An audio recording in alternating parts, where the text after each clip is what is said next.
Hello, എന്തൊക്കെയുണ്ട്? നമുക്കിന്നേ ഉള്ളിൽ നിന്ന് പൊങ്ങി വരുന്ന ഒരു ബർത്ത്ഡേ കാർഡ് ഉണ്ടാക്കിയാലോ? ആ, അത് തന്നെയാണ്.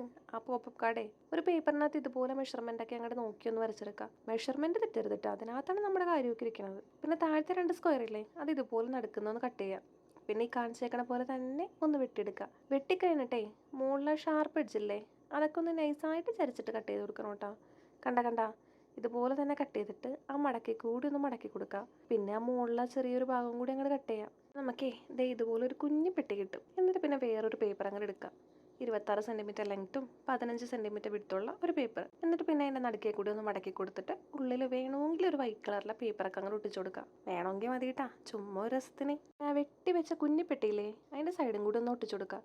ആ പെട്ടി ഇങ്ങനെ അമർത്തി കഴിയുമ്പോൾ ഇതുപോലെ ഇങ്ങനെ വരൂട്ടാ. എന്നിട്ട് നമ്മൾ ആ 2 സൈഡിലും ഈ ട്രയാങ്കിൾ വന്ന 2 സൈഡിലും പശ തേച്ചിട്ട് നടുക്കായിട്ട് ഇങ്ങനെ വെച്ചിട്ട് ഇങ്ങനെ അമർത്തി കൊടുക്കുക. അപ്പോൾ അതേ പെട്ടി തനിയെ വന്നിരുന്നോളും. നല്ല രസമില്ലേ കാണാൻ വേണ്ടി? പിന്നെ നമുക്കേ പെട്ടിയിൽ ഒട്ടിക്കാൻ വേണ്ടി കുട്ടി കുട്ടി സാധനങ്ങൾ വേണം. സ്റ്റിക്കേഴ്സാ, പൂക്കളാ, അങ്ങനെ എന്തെങ്കിലും. ഞാനിവിടെ ഇങ്ങനെ കുട്ടി കുട്ടി ഹാർട്ട് ഷേപ്പ് പണ്ട് വരച്ചേക്കണം. ഒരു ചരടിനകത്ത് ഇങ്ങനെ നിൽക്കണ പോലെ. പണ്ട് ഉത്സവപ്പറമ്പിൽ നമുക്ക് ലവ് ചിഹ്നത്തിൻ്റെ ബലൂൺ കിട്ടൂലേ, അതുപോലെ തന്നെ. പിന്നെ കളറൊക്കെ ചെയ്യുക, ഒന്ന് ആ ഷേപ്പിൽ തന്നെ ഒന്ന് കട്ട് ചെയ്തെടുക്കാം. പിന്നെ നമുക്ക് മറ്റേ പേപ്പർ അങ്ങ് എടുക്കാം. പിന്നെ ഒരു കാര്യം പറയാൻ മറന്നു കേട്ടാ, നടുക്ക് നമ്മൾ പശ വെച്ച് ഒട്ടിക്കൂല്ലോ വൈറ്റ് പേപ്പർ, അപ്പം ഇത്ര നല്ലോണം ഒട്ടിക്കണം കേട്ടോ.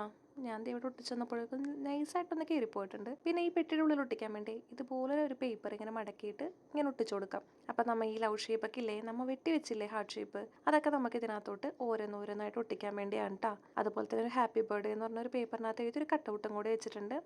അതെല്ലാം കൂടി ദേ ആ പെട്ടിയുടെ ഉള്ളിൽ ഓരോന്നോരോന്നായിട്ട് ഒട്ടിച്ചു കൊടുത്തിട്ടുണ്ട്. പിന്നെ നമുക്ക് ഉള്ളിലേ വേണമെന്നുണ്ടെങ്കിൽ വിഷസൊക്കെ എഴുതാം കേട്ടോ. പിന്നെ പുറത്തും ഇതുപോലെ തന്നെ ജസ്റ്റ് സിമ്പിളായിട്ടൊരു ഹാപ്പി ബർത്ത്ഡേ എന്ന് എഴുതിയിട്ടുണ്ട്. ഒരു ചാക്കോളിയുടെ നൂലും വെച്ചൊന്ന് കിട്ടിയും കൊടുത്തിട്ടുണ്ട്. അപ്പോൾ ഇത്രേ ഉള്ളൂ. അപ്പോൾ എങ്ങനെയുണ്ട്? സിമ്പിൾ അല്ല ഉണ്ടാക്കാൻ വേണ്ടി. ഇപ്പോൾ വീഡിയോ ഇഷ്ടമായി കഴിഞ്ഞാൽ സബ്സ്ക്രൈബ് ചെയ്യാൻ മറക്കരുത് കേട്ടോ. ഒരു ലൈക്കും.